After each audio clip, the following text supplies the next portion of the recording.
Shalom, shalom, shalom, bien-aimés dans le Seigneur. Alors, ce soir, nous allons partager encore quelque chose de la part de Dieu. Nous allons revenir un peu sur ce que nous avions commencé à développer au début de l'année. Alors, prions d'abord le Seigneur. Notre Père, notre Dieu, nous bénissons ton nom. Nous te rendons des actions de grâce. Merci pour ce temps que tu nous donnes dans ta présence. Merci pour ta parole que nous voulons partager avec tes enfants.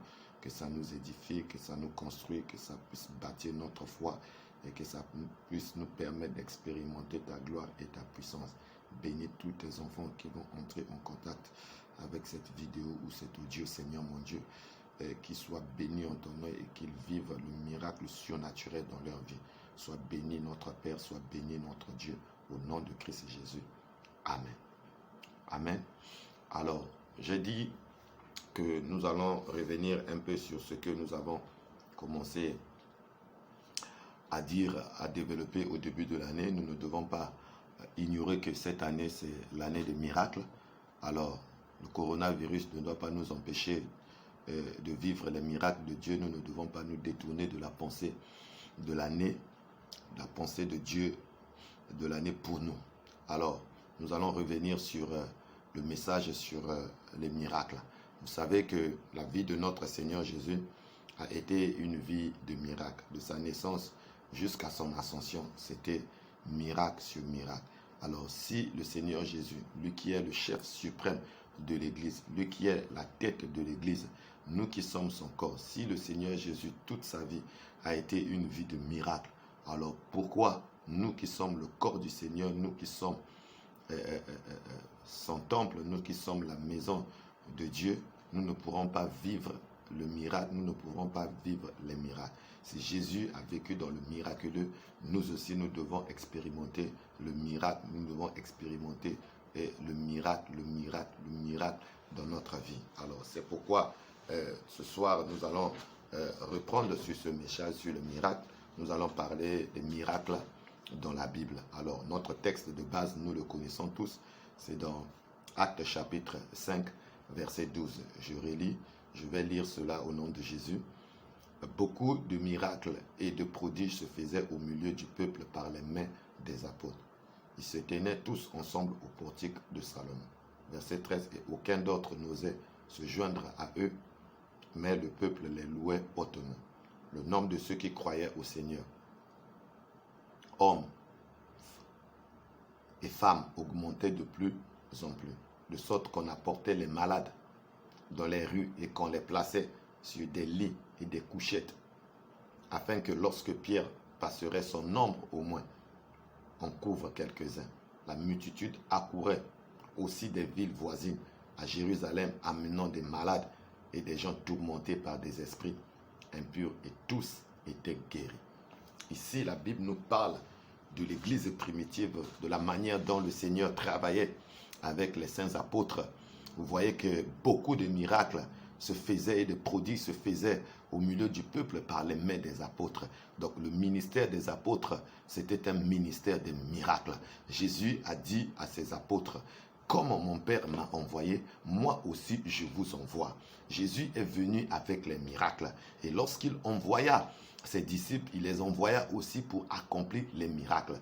La Bible nous montre dans Luc chapitre 10, Jésus avait appelé les 12 pour les avoir avec lui. Ensuite, pour les envoyer prêcher la bonne nouvelle du royaume avec l'onction pour guérir les malades et l'autorité pour chasser les démons. Donc, le royaume de Dieu, c'est un royaume de surnaturel. Le royaume de Dieu, c'est un royaume de miracles. Nous ne pourrons pas parler de l'évangile sans miracle, bien-aimé. L'évangile est accompagné du miracle. Si nous parlons de Jésus, bien-aimé, du Jésus de la Bible, le Jésus est né de la Vierge Marie et grandi et dont le Seigneur a témoigné et de son Fils, il a témoigné et de sa divinité, il a témoigné qu'il est son Fils lors de son baptême, bien-aimé. Ce Jésus qui est mort, enseveli, ressuscité le troisième jour, qui est monté, qui est assis à la droite de la majesté divine du Père. Ce Jésus qui est venu sauver l'humanité par sa mort à la croix. Si nous parlons de ce Jésus-là,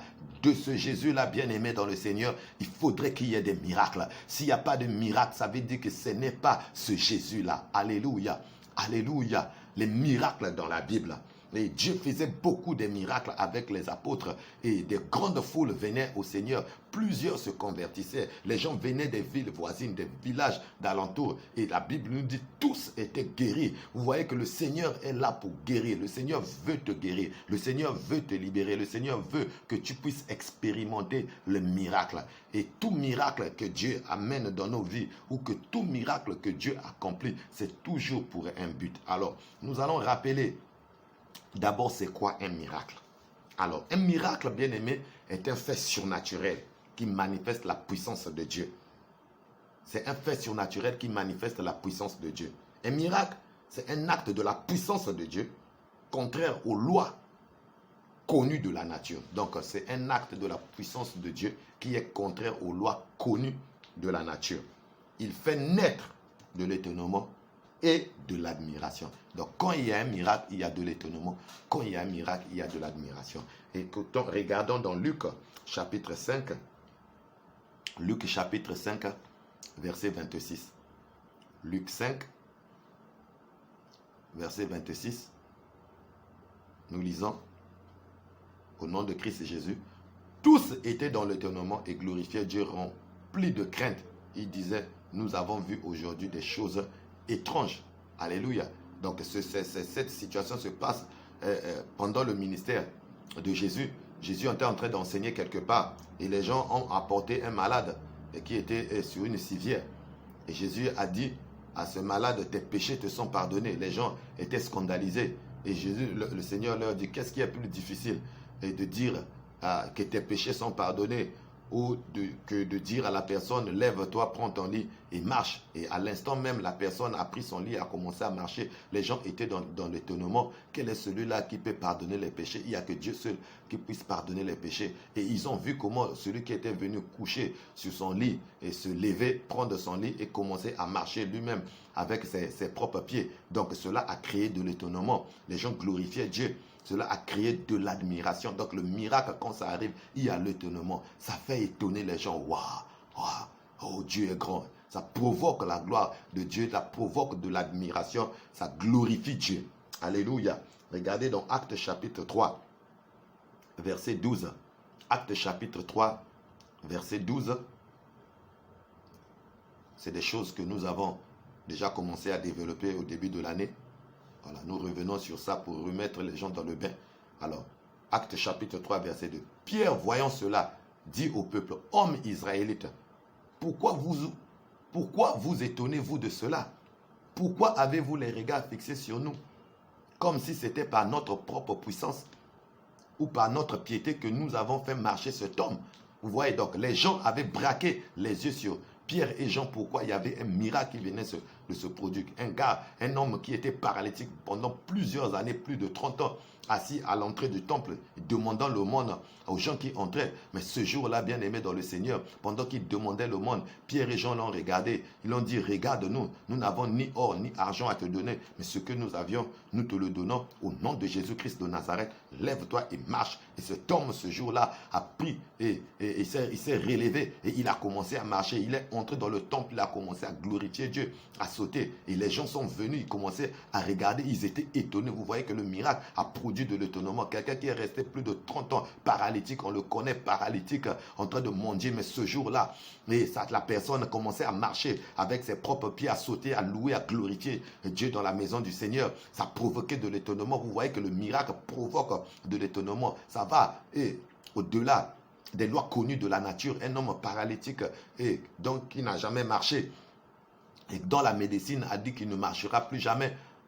vu les faits de la médecine, bien aimé dans le Seigneur, et le voir commencer à marcher, ça va à l'encontre des lois de la nature. Donc ça provoque de l'étonnement. Et les gens qui étaient étonnés, ils sont venus, ils commençaient à regarder Pierre et Jean. Et Pierre et Jean leur dit, pourquoi vous nous regardez comme si c'était par notre propre piété ou par notre puissance que cet homme a été guéri. Alléluia. Vous voyez que les miracles, le miracle que Pierre et Jean ont produit au nom de Jésus de Nazareth a tiré l'étonnement des gens. Et les regards étaient fixés sur eux. Mais eux, ils ont refusé de porter la gloire sur eux. Ils ont tourné les regards des gens vers le Seigneur. Ils ont dit, pourquoi vous nous regardez comme si c'était par notre piété que cela a été réalisé. Vous voyez que si aujourd'hui c'était toi et moi, et Dieu accomplit un miracle à travers nous, mais que nous allons changer de nom, on va commencer à nous appeler l'homme de Tikotak, l'homme de puissance, l'homme de Yah. Et venez, venez, venez. Alléluia. Alléluia. Mais Pierre et Jean n'ont pas laissé les regards des gens être fixés sur eux. Or, si c'était nous, on allait laisser les regards des gens se fixer sur nous. Et au lieu de montrer aux gens le chemin du Seigneur Jésus, les gens commencent à être nos brebis à nous. Les gens commencent à nous suivre comme s'ils nous appartenaient et que nous étions leur pasteur, c'est-à-dire dans le sens du Seigneur, leur Messie. Nous ne sommes pas les Messies. Nous ne devons pas amener les regards des gens sur nous. Nous sommes des brebis du Seigneur. Nous sommes des pasteurs. Et Dieu nous a confié un certain nombre de brebis pour que nous leur montrons le chemin de Dieu. Donc, quand les miracles se produisent, bien aimés, si les regards des gens commencent à se fixer sur nous, nous devons réorienter les regards des gens, que les regards des gens soient fixés vers celui qui accomplit les miracles, c'est-à-dire notre Dieu, c'est-à-dire le Seigneur Jésus. Alléluia. Vous voyez qu'ils étaient étonnés. Alléluia. Donc, le miracle provoque de l'étonnement. Les gens sont étonnés. Regardez encore dans Matthieu chapitre 15. Matthieu chapitre 15. Matthieu chapitre 15, verset 30 à 31. Là-bas, il est écrit, alors s'approcha de lui une grande foule, ayant avec elle des boiteux, des aveugles, des muets, des estropiés et beaucoup d'autres malades. On les mit à ses pieds et il les guérit. En sorte que la foule était dans l'admiration de voir que les muets parlaient, que les estropiés étaient guéris, que les boiteux marchaient, que les aveugles voyaient, et elle glorifiait Dieu, le Dieu d'Israël. Vous voyez que ici les gens étaient dans l'admiration. Ils voyaient les miracles que le Seigneur Jésus accomplissait. Les malades étaient guéris, les boiteux étaient guéris, les estropiés étaient guéris, tous marchaient, les aveugles voyaient, les gens glorifiaient le Dieu d'Israël. Donc le miracle produit de l'étonnement et de l'admiration. Alléluia, alléluia, alléluia.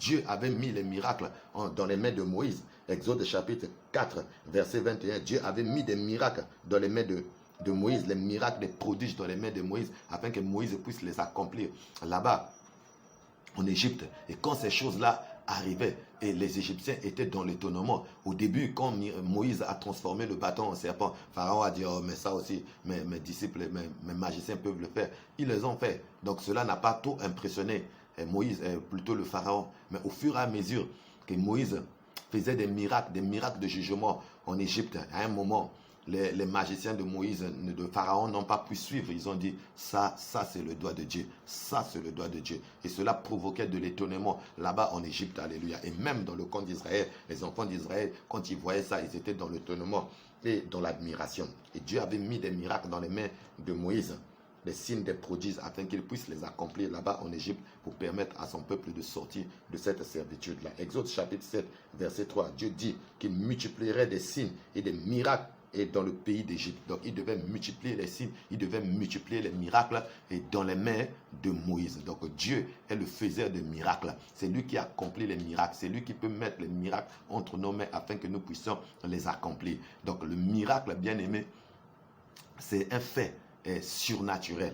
Voilà, ce sont des actes de la puissance de Dieu. Ce sont des faits surnaturels qui vont à l'encontre des lois naturelles et de la vie que nous connaissons, bien aimés, et qui provoquent de l'étonnement, qui provoquent de l'admiration. Alléluia, alléluia. Et je te dis que cette année, tu seras étonné. Cette année, et tu vas voir les miracles de Dieu. Tu seras dans l'étonnement. Tu seras dans l'admiration. Les choses contre nature vont se produire. Alléluia. Les choses que la nature dit que cela ne peut pas se produire. Tu vas vivre ces choses. Où la médecine a dit que ton sort est scellé. Où les gens ont dit que ça c'est impossible. Ça ne peut pas se faire parce que c'est comme ça. C'est des faits scientifiques.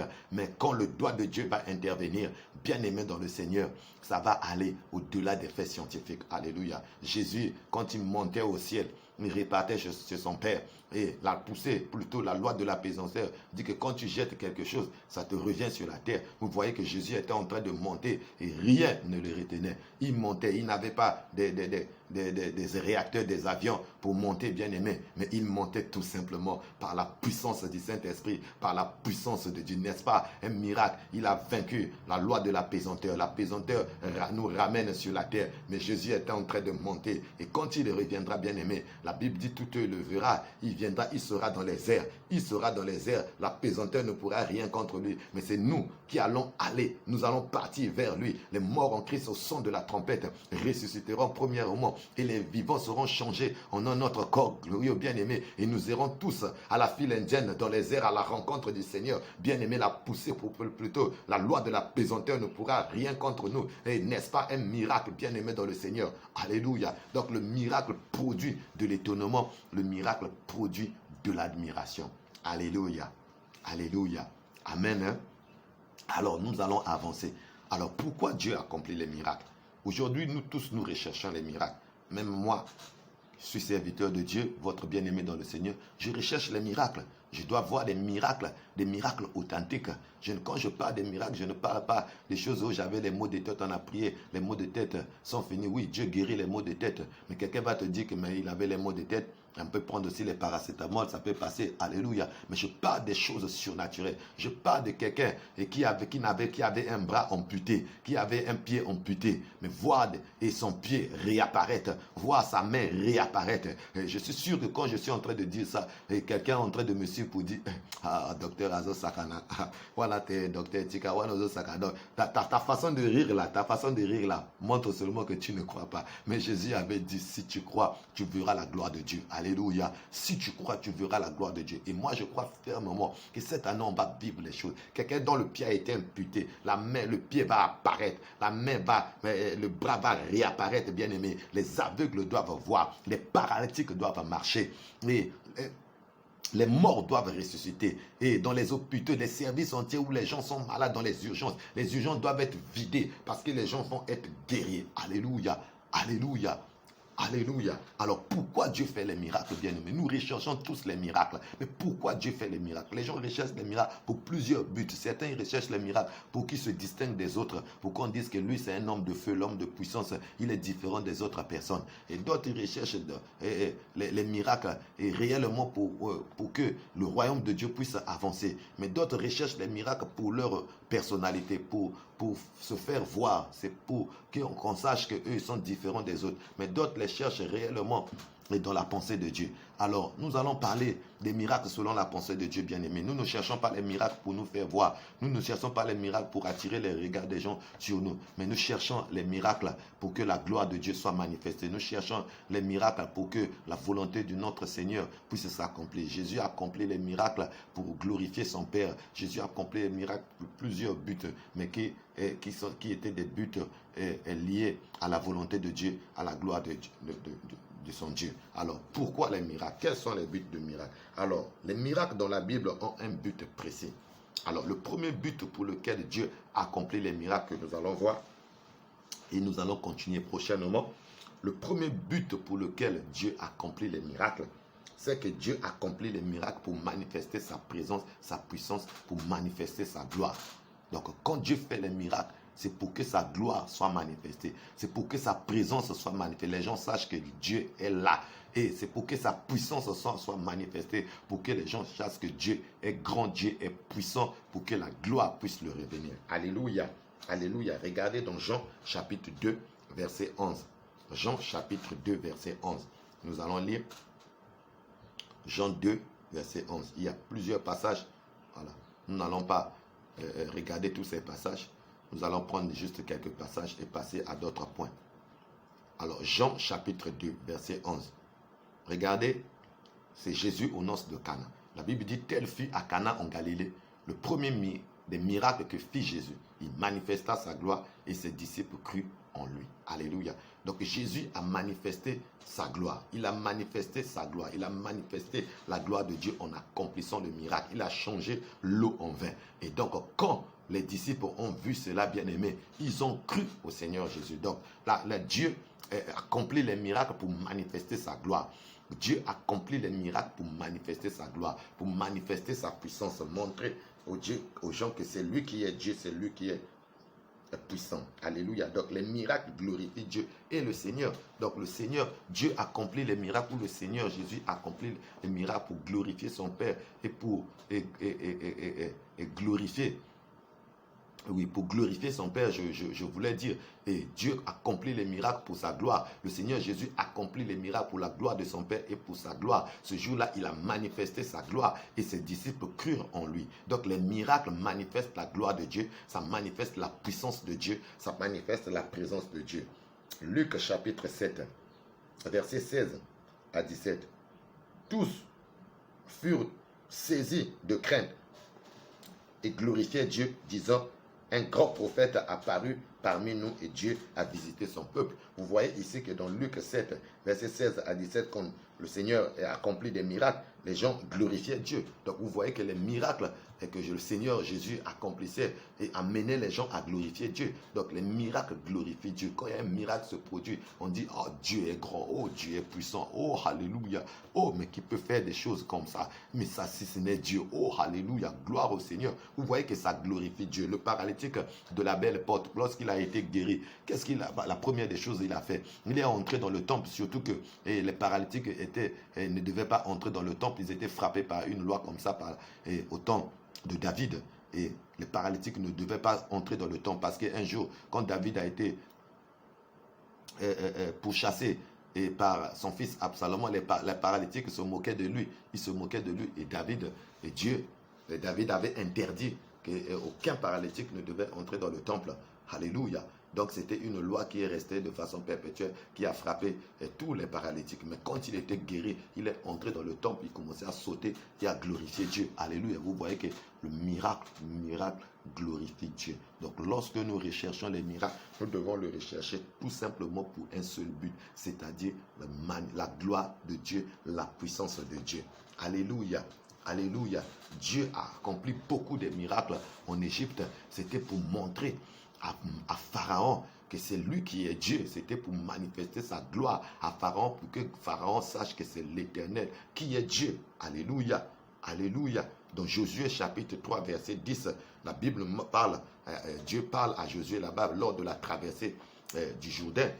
Dieu a dit à Josué qu'aujourd'hui je vais manifester ma gloire, et afin que les gens sachent que je suis avec toi comme j'ai été avec mon serviteur Moïse.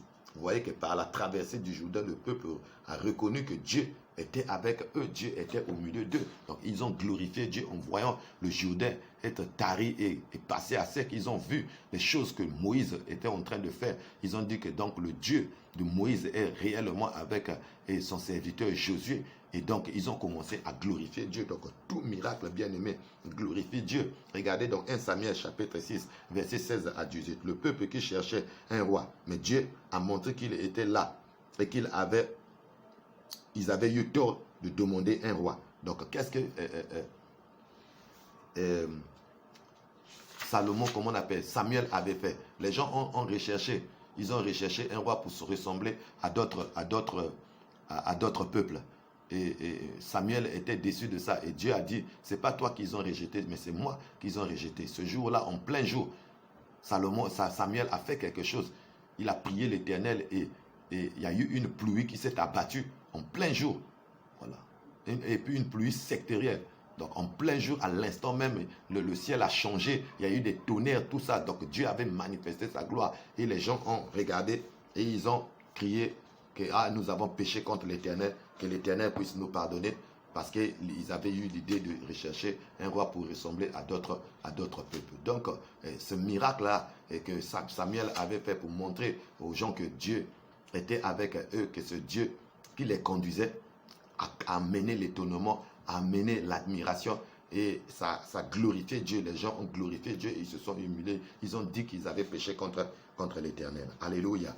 Alléluia. Regardez dans 1 Roi chapitre 18, verset 36 à 39, le défi du mont Carmel entre Élie et les 450 prophètes de Baal. Là-bas encore, Dieu a répondu par le feu. Il a glorifié son nom. Et quand les gens ont vu le feu, ils ont dit que c'est l'Éternel qui est Dieu. Donc ils ont donné gloire à l'Éternel. Alléluia. Donc Dieu accomplit les miracles pour glorifier son nom. Regardez aussi dans 2 Rois chapitre 5, verset 14 à 15, Naaman a reconnu après sa guérison que c'est le Dieu d'Israël qui est Dieu. Alléluia, c'est l'Éternel qui est Dieu. Vous voyez que les miracles et provoque la gloire de Dieu. Ça manifeste la présence, la puissance de Dieu et la gloire de Dieu. Donc quand Dieu opère les miracles, c'est pour qu'il soit glorifié. C'est pour que son nom soit glorifié. C'est pour que les gens reconnaissent que c'est lui l'Éternel, c'est lui le véritable Dieu, au-dessus des autres dieux, au-dessus des Astartés, des dieux Baal, au-dessus de tous les autres dieux qui peuvent se nommer dans ce monde. C'est lui qui est l'Éternel, c'est lui le véritable Dieu. Regardez dans Daniel chapitre 2, 46 à 47, avec Nebuchadnezzar. Nebuchadnezzar qui croyait qu'il avait bâti le royaume avec lui-même, mais Dieu l'avait abaissé. Il est allé rester 7 années dans la forêt. Il est vécu comme un animal. Et quand les 7 ans étaient arrivés, Dieu l'a restauré. Et Nebuchadnezzar a reconnu que c'est l'Éternel qui est Dieu. Alléluia, alléluia, alléluia. Et même avec les 3 compagnons de Daniel, voilà, le roi a reconnu que c'est le Dieu d'Israël qui est Dieu. Et il a pris un décret pour que dans tout Babylone, les gens puissent reconnaître, respecter le Dieu d'Israël et laisser les Juifs et célébrer leur Dieu et faire leur culte librement. Alléluia. Donc les miracles, Dieu accomplit les miracles pour glorifier son nom. Alléluia. Alléluia. Nous avons vu dans Luc 5, 26, tous étaient dans l'étonnement et glorifiaient Dieu. Vous voyez que les miracles provoquent l'étonnement et glorifient toujours Dieu. Donc Dieu manifeste les miracles pour que la gloire puisse lui revenir. Dans Luc 18, verset 43, la guérison d'un aveugle-né à Jéricho. Alléluia. Cela aussi a provoqué l'étonnement et la gloire de Dieu. Jean 9, verset 3, l'aveugle-né. Jésus dit, c'est pour que les œuvres de Dieu soient manifestées. Vous voyez, les gens disent, les disciples ont dit, mais qui a péché pour qu'il soit né aveugle? Mais c'est pour que les œuvres de Dieu soient manifestées. C'est pour que la gloire de Dieu soit manifestée. Alléluia, alléluia. Donc il y a des situations que Dieu permet aux bien-aimés pour que sa gloire soit manifestée. Et je veux parler à quelqu'un qui me suit. Et cette situation de coronavirus, peu importe tout ce que les gens peuvent dire, que ça vient du diable, que ça vient de Dieu, que ça vient de ceci, mais rien qui dira qu'une chose arrive sans que l'Éternel ne l'ait permis.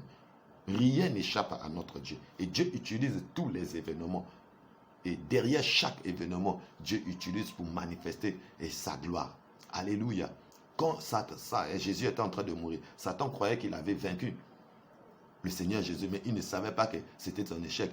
Derrière la mort de Jésus, c'était la gloire de Dieu. Oh, bien-aimé dans le Seigneur. Donc le coronavirus, je suis sûr que derrière cet événement, derrière cette situation, il y aura une grande moisson. Dieu est en train de préparer une grande moisson. Il est en train de préparer une grande moisson derrière cette situation de coronavirus. Et la gloire de Dieu va se manifester. Des miracles vont se produire après cette situation, bien-aimé. Et nous allons prêcher l'évangile. Les miracles vont se produire. Et il y aura une grande moisson. Parce qu'à travers cette pandémie, Dieu est en train de préparer les cœurs. Dieu est en train de préparer les cœurs même des plus incrédules. Et la moisson va être grande, bien-aimé. Écoute-moi très bien. Attends-toi à une grande moisson. Le Seigneur permet cette situation pour manifester sa gloire, pour manifester sa puissance. Alléluia. Alléluia.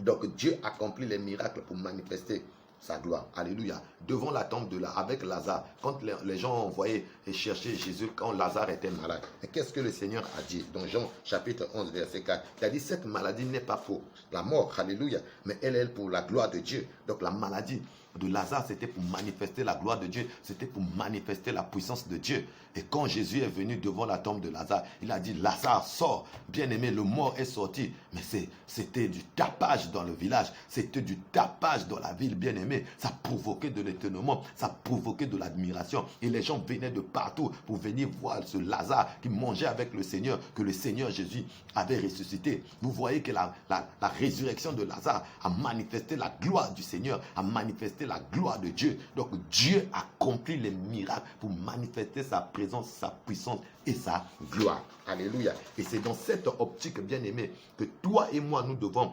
rechercher les miracles. Dieu a glorifié son serviteur Jésus en accomplissant des miracles. Il a glorifié son serviteur Jésus en accomplissant les miracles par le Seigneur Jésus. Le Dieu d'Abraham, le Dieu d'Isaac, le Dieu de Jacob, par la personne du Seigneur Jésus, a glorifié son nom en accomplissant des miracles. Donc quand le Seigneur Jésus faisait les miracles, les gens glorifiaient Dieu. Les gens glorifiaient le Seigneur. Alléluia, alléluia, alléluia. Donc c'est dans ce but bien-aimé dans le Seigneur que toi et moi, nous devons rechercher les miracles. Les miracles, le but des miracles, c'est pour manifester la présence de Dieu, c'est pour manifester la puissance de Dieu, c'est pour manifester la gloire de Dieu. Alors, quand tu recherches les miracles et tu pries le Seigneur, tu dis Seigneur, accomplis telle chose pour que ton nom soit glorifié. Accomplis telle chose pour que la gloire puisse te revenir. Accomplis telle chose pour que ton nom soit glorifié. Même pour cette pandémie qui est en train de frapper, Seigneur, guéris. Seigneur, et fais cesser cette pandémie afin que la gloire puisse te revenir. Fais cesser cette pandémie afin que la gloire puisse te revenir. Que les gens soient guéris, même ceux qui n'ont pas pris des médicaments, et afin que la gloire soit pour toi. Donc, tous les sujets de prière que tu dois demander au Seigneur. Si tu veux vivre la puissance de Dieu, le surnaturel, le miracle de Dieu, ne cherche pas pour tes intérêts, pour que tu sois vu, mais pour que le nom du Seigneur soit glorifié en toi. Si le miracle se produit, que ce miracle-là amène les gens et à glorifier Dieu. Alléluia. Alléluia. Alors, pour ce soir, nous allons nous arrêter par là. Donc, la leçon que tu dois retenir, nous parlons des miracles dans la Bible. C'est l'année des miracles et chacun de nous doit vivre le miracle. Le Seigneur Jésus a vécu sur la terre une vie de miracle. Il est le chef suprême de l'Église. Il est la tête de l'Église. Nous sommes le corps du Seigneur. Si la tête a vécu les miracles, le corps aussi doit vivre les miracles. Les apôtres ont expérimenté les miracles. C'était des hommes comme toi et moi. Et s'ils l'ont expérimenté, nous aussi nous pouvons expérimenter les miracles. Dieu n'a pas changé. La Bible dit que Jésus-Christ est le même hier, aujourd'hui et éternellement. Donc, si tu as une situation impossible dans ta vie, une situation de maladie, je ne sais pas quel est ton problème, une situation qui paraît impossible aux yeux des hommes, fais confiance à Dieu. Dieu est capable de changer cette situation, d'apporter la solution parce que Jésus-Christ n'a pas changé. Il est le même hier, aujourd'hui et pour l'éternité. Le temps de miracle n'est pas encore passé. Si les apôtres ont expérimenté les miracles, nous aussi nous pouvons expérimenter les miracles. Et Dieu accomplit les miracles pour glorifier son nom. Et Dieu va glorifier son nom dans ta vie. Il va glorifier son nom dans ta famille. Il va glorifier son nom dans ton foyer. Il va glorifier son nom dans ton quartier, dans ton entourage, afin que les gens sachent que c'est l'Éternel qui est Dieu. Ce n'est pas leur Dieu là. Et ce ne sont pas leurs dieux qui sont des dieux, mais c'est l'Éternel qui est Dieu, le Dieu d'Israël qui est le véritable Dieu qui accomplit les miracles. Donc les miracles sont des faits surnaturels. Ce sont des faits surnaturels. Ce sont des actes de la puissance de Dieu, voilà, qui vont à l'encontre des lois naturelles qui glorifient Dieu, qui provoquent de l'admiration, qui provoquent de l'étonnement. Alléluia. Donc des faits surnaturels qui manifestent la puissance de Dieu. Ce sont des faits surnaturels qui manifestent la puissance de Dieu. Ce sont des actes de la puissance de Dieu contraires aux lois connues de la nature, qui manifestent de l'étonnement et de l'admiration, qui rendent gloire à Dieu. Le but des miracles, c'est quoi? C'est la gloire de Dieu. C'est manifester la présence, la puissance et la gloire de Dieu. Amen. Hein? Amen. Hein? Alors, dimanche, Dieu voulant, ou mercredi, vendredi, nous allons continuer encore sur cet enseignement. Donc, nous rappelons déjà les choses que nous avons vues. Nous te remettons dans le bain de miracles. Alors, tu dois prier pour les miracles. Prie pour les miracles, bien-aimés. Que Dieu manifeste les miracles au milieu du peuple. Que Dieu manifeste des miracles dans cette nation. À travers les actions d'évangélisation que nous allons voir. À travers toi, les personnes à qui tu peux parler du Seigneur Jésus. À travers tes prières. Que des miracles puissent se produire. Que tu sois un miracle potentiel. Que tu sois un miracle vivant. C'est-à-dire que ta vie soit miracle sur miracle. Et quand les gens vont voir ce que le Seigneur est en train de faire dans ta vie, et ils vont glorifier ton Dieu. Alléluia. Alléluia. Soyez bénis, soyez bénis. Notre Père, notre Dieu, bénissons ton nom, car cette année a été décrétée par ton serviteur, l'apôtre Clotaire, l'année des miracles. Et nous voulons marcher, Seigneur mon Dieu, et sur cette pensée, l'année des miracles. Et dans nos prières, tu nous as confirmé que cette année, c'est réellement l'année des miracles et que nous allons vivre les miracles. Seigneur, je crois en ça. Et je sais que les miracles, c'est pour ta gloire. Et c'est pas pour un autre but. Nous ne recherchons pas les miracles pour nous taper la poitrine, pour montrer que nous sommes quelqu'un, nous sommes quelque chose, Seigneur. Mais nous recherchons les miracles pour ta gloire, Seigneur. Dans la même pensée que toi, tu as accompli les miracles, Seigneur Jésus, pendant que tu étais sur la terre. Oh, nous voulons que les miracles se produisent aussi aussi de cette même manière, alléluia, de la même manière que les saints apôtres ont expérimenté les miracles. Nous voulons nous aussi expérimenter les miracles afin que la gloire puisse te revenir. Que celui qui me voit, celui qui me suit, celui qui m'entend, qu'il vive le miracle maintenant dans sa vie au nom de Jésus de Nazareth.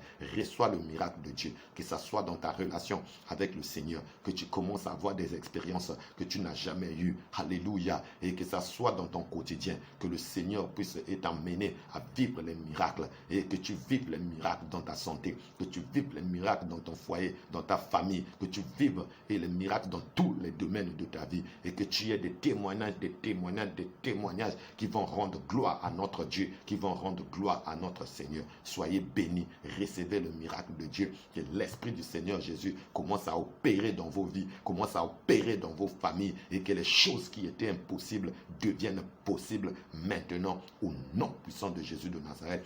Recevez cela et soyez bénis au nom de Christ Jésus. Amen, amen, amen.